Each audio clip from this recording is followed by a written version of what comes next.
we have to listen for two sometimes. We have to listen for ourselves, and we also have to listen a little bit for our guests. So let's give you the 7 different generous listening techniques, and we'll break these down over a series. So that way you can feel really comfortable and confident in how you might use each one of these and give you some practical examples for each. Emotion labeling first is responding to the emotions that you're hearing, not necessarily the content of the message itself. A guest might say to you something like, I think this steak is completely overdone and it's freezing cold. How does that even happen? So it's easy for me to respond to the content, right? That it's cold yet overdone.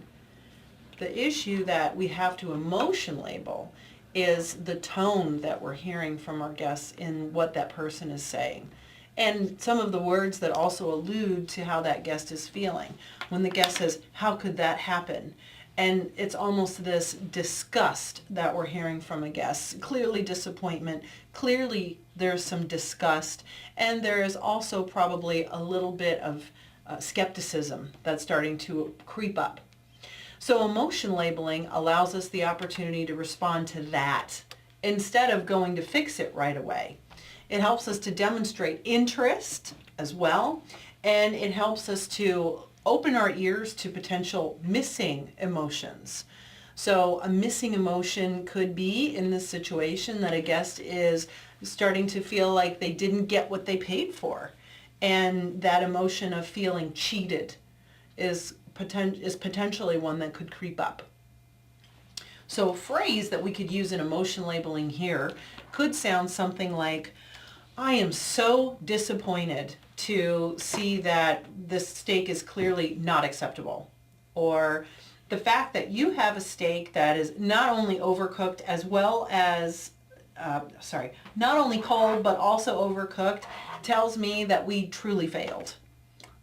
So it's not something that has to be a big deal. It could also be something like, oh no, or that's terrible, or it could also sound like, you should never have received a steak that looks like this. Clearly we've dropped the ball. I'm so sorry. This is embarrassing. So emotion labeling could come into play in a lot of those different ways. I like using emotion labeling when I'm hearing one thing, but also hearing another thing. So when you're hearing in a tone something that might be different than what you're hearing in the words, it's great to emotion label. No amount of fixing in the world is ever going to solve a problem in a guest service recovery environment unless you are addressing the emotion that you're hearing from a guest.